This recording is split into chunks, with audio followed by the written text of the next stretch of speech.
যারে ভালোবাসে বাবা। আমার মাতাল তার যিনি গুরু ছিলেন খালেক দেওয়ান, জানের অধিক ভালোবাসতেন, জানের অধিক ভালোবাসতেন। আমার পাগল যখন চলে যাবে, আমার মাতাল যখন চলে যাবে, উনি তার গুরুর কাছে গেছে। বাবা যান, পৃথিবীর কোনো জায়গায় যদি আপনি মনের কথা বলতে না পারেন, যারা গুরু ধরা মানুষ, একটা জায়গা তাদের জন্য খোলা। গুরুর দরবারে এমন কোনো কথা নাই যেটা আপনি বলতে পারবেন না। যদি কৃপণতা করেন তাহলে আপনি ঠকে যাবেন। গুরুর দরবারে কোনো কৃপণতা চলে না। আমার মাতাল আমার দাদাজি খালেক দেওয়ানের কাছে চলে গেছে, গিয়া ডেকে ডেকে বলছে, বাজান আমি তো চলে যাব। বলে বলিস কি, বলিস কি? কয় বাবা হ্যাঁ আমি চলে যাব, আমার সময় খুব কাছে চলে এসছে। দেখেন এই যে যারা চেতন মানুষ, যারা ঘরটাকে বেঁধে রেখেছে, যারা ঘরের খবর জানে, তারা ঠিক বলতে পারে। আমার মাতাল গিয়ে বলল আমি চলে যাব। খালেক দেওয়ান আমার দাদাজি, তিনিও আমার মাতালকে প্রাণের অধিক ভালোবাসতেন। আমার মাতালকে ডাক দিয়ে বলছি, পাগল রে, আমি দুনিয়াতে বাইসা থাকতে তুই চলে যাবি, এটা আমি সহ্য করতে পারবো না। ডাক দিয়ে বলছিল, বাজান আমি চাই না,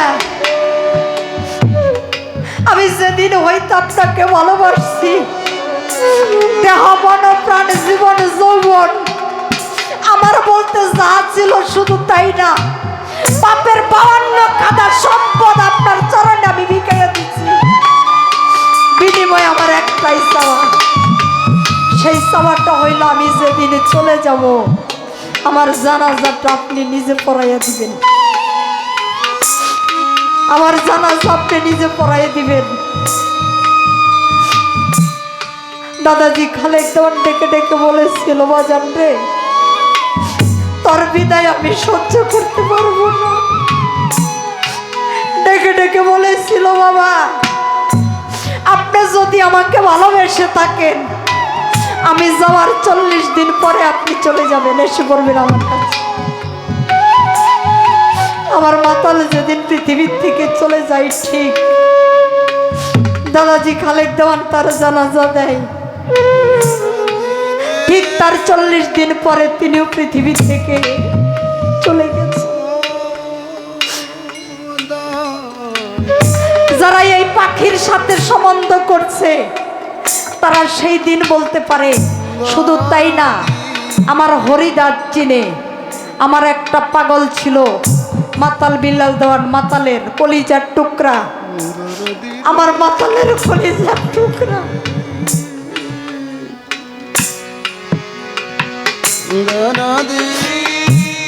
2003 সালে উনি যখন বিদেশে যাবে, মাতালে নিষেধ করছিল, বিল্লাল তুই বিদেশ যাস না, কারণ তুই আইসা আমারে আর পাবি না। তারপরেও যখন যাইতে চাইল, বাড়ির থেকে মাই, সুজন ভাইয়ের বউ, কাজল ভাইয়ের বউরা সবাই আসছে, আমার মাতাল আসে না, একটা গোলাপ ফুল দিয়ে দিছিল, এই ফুলটা নিয়ে বিল্লাল রে দিবি আর বলবি ওর সাথে আমার আর দেখা হবে না। এটা হলো গুরু ভক্তের অভিমান। ঠিক আমার পাগলে চলে যাওয়া, আমার বিল্লাল দেওয়ান যখন বিদেশে চলে যায়, তার কিছুদিন পরেই পাগল দুনিয়া থেকে চলে যায়। মাতাল যখন দুনিয়া থেকে চলে যায়, কয়েকদিন পরেই ওনার হার্ট ব্লক হয়ে সারা জীবনের জন্য বাংলাদেশে চলে আসে, আর বিদেশ করতে পারে নাই। আমার পাগল যখন অসুস্থ, গান গায়ে অনেক শিল্পীরা জীবনে অনেক কিছু করছে বাজান, আমি কিছুই করতে পারি না। আমার জীবনটা একটা ভাঙা করা, আমার জীবনটা একটা ভাঙা করা। ওই যে লালনের একটা গান আছে না, তিন পুরাতেও খাঁটি হলি না। আমি শতবার পুড়েছি, তাও খাঁটি হইতে পারি। আমার এই পাগলের যখন অসুস্থ হইল, আমি 18 লক্ষ টাকা খরচ করছি তার পিছনে। যেই সময় 18 লক্ষ টাকা খরচ করছি, ওই টাকার এখন অনেক মূল্য। আমার হরিদা জানে, আমার বাদল ভাই জানে, আমার জাকির ভাইও জানে। আমার মনা পাগলার দরবার থেকে তখন থেকে আসা যাওয়া। যখন ডাক্তার ওই যে আমাদের নজরুল ভান্ডারীর জীবনীটা শুনলাম, আমার সৌভাগ্য হয়েছে তার ছেলে মেয়েদের সাথে একাধিকবার বসে সঙ্গ করা। তার যারা ছেলে মেয়ে, তারা একটা মেয়ে দুইটা ছেলে, তারা যদিও মাওলানা কিন্তু সাধকি লাইনে তারা তারপরের থেকে অবস্থান করছে। আমার বিল্লাল দেওয়ান যখন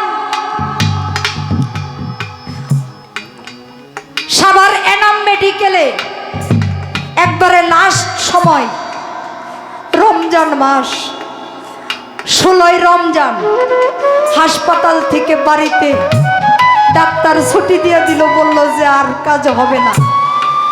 বাজান খুব খেয়াল করে একটু শুনবেন। ডাক্তার বলে দিল ওনার ঈদটা যাবে না, ওনার হার্টের যে অবস্থা, কিডনি একবারে চলে গেছে, ওনার ঈদটা যাবে না। 16 রোজায় তাকে বাড়িতে নিয়ে গেলাম। বাড়িতে নেওয়ার পরে উনি বাড়িতে বসে বসে হারমোনিয়াম বাজিয়ে গান গায়। মন মাঝে ডাক শোনা যায়, মন মাঝে ডাক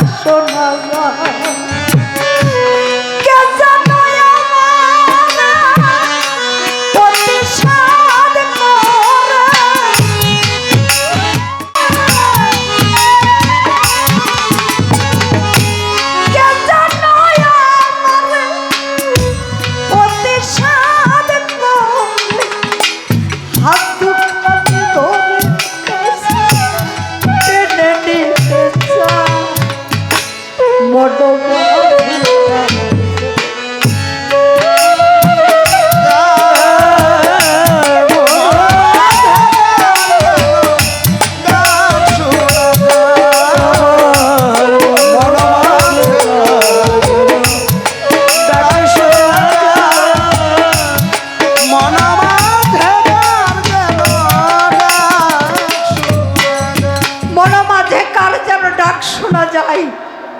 সেই দীনবন্ধুর মোহনবাসীর সুরটা সে শুনেছিল যে প্রভু আমাকে ডাকতেছে, আমার আর থাকার উপায় নাই, আমাকে চলে যেতে হবে। আমার একটা ভাগ্নি, আমার বোনটা মারা গেছে ছোট সময় আমার কাছে রেখে। আমার ওই মেয়েটা এসে জিজ্ঞেস করছে, আব্বা আপনি না মারা যাবেন? পোলাপান তো, আপনি না মারা যাবেন, আপনি বসে বসে গান করতেছেন কেন? ডাক দিয়া বলছিল আমি মারা যাব, তবে আজকে না, আমি যেদিন মারা যাব সেদিন বার থাকবে শুক্রবার, বার থাকবে শুক্রবার।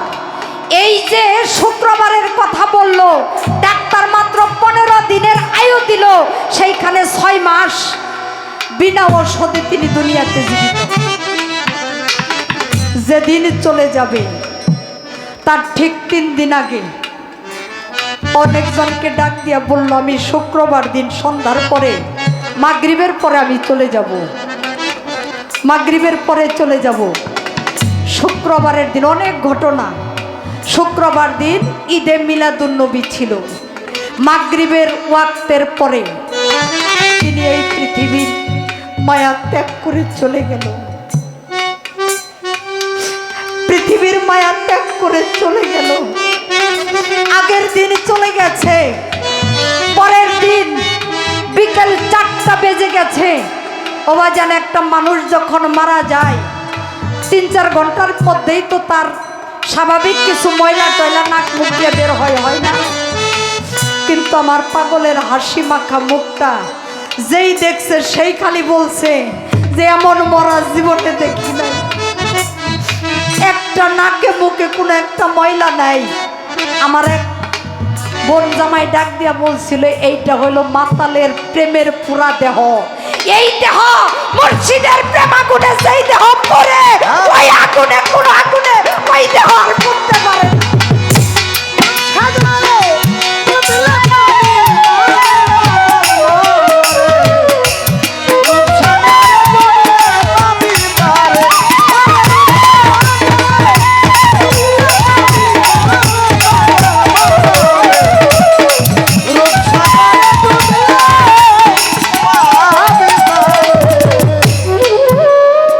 চন্দ্রা রে, এই কলবটাকে তালা মারতে হবে যেন ওই মুর্শিদ নামের চাবি ব্যতীত আর না খুলে। মুর্শিদের নামের তালা যে লটকাইছে তার কলবের ভিতরে কোনো আজরাইলের ক্ষমতা নেই তাকে ছুঁইতে পারে।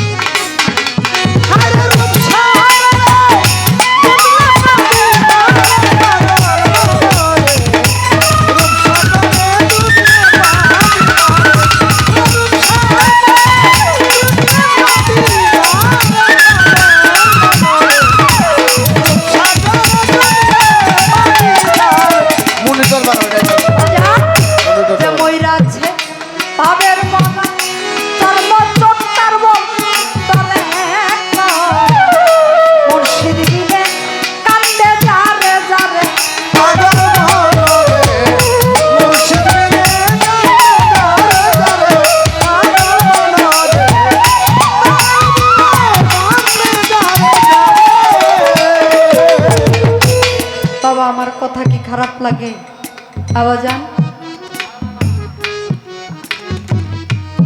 জিজ্ঞেস করতে পারে ভাবের মরাটা কেমনে মরুম, জিগাইতে পারে না যে মইরাছে ভাবের মরা চর্ম চোখ তার বন্ধ করা মুর্শিদ বিনে কান্দে যারে যারে। তার জ্বলন্ত প্রমাণ হইল আমার মান্নান শাহ। কি বাজান? তার জ্বলন্ত প্রমাণ এই যে ভাবের মরা যে কিভাবে মরতে হয়। আমার মান্নান পাগলা নিজের ভিটি বাড়িতে বেগুন চাষ করছে না তার মুর্শিদের হুকুমে, মুখটাকে তালা মাইরা 12 বছর ওই বেনাফুল জঙ্গলের ভিতরে যেখানে বাঘ ভাল্লুক জীবজন্তুর ভয়ে মানুষ যাইতে পারতো না, কি ওই জায়গার মধ্যে আমার পাগল গিয়ে আস্তানা করছে। আমার পাগল রে দিন শেষেই একবার হাত পাইতে মানুষের কাছে চাইছে, দিলে খাইতে পারছে, না দিলে না খাইয়াই থাকছে। দুনিয়ার রং তামাশা পোশাক আশাক কোনো কিছুতেই তারে পায় না যে মুর্শিদের ভাবের মোরা একবার। ওই যে বর্ডার গার্ড যারা বর্ডারে যারা থাকে দইরা নিয়ে আমার পাগল রে মারতে মারতে মারতে মারতে জিহ্বাটা বের করে ভাড়াইছিল, কিন্তু মুখ দিয়ে একটা কথা তার বের করতে পারে না। এমনি মরা যদি কেউ মরতে পারে রে, সেই তো মরার পরে অমর হয়ে থাকে।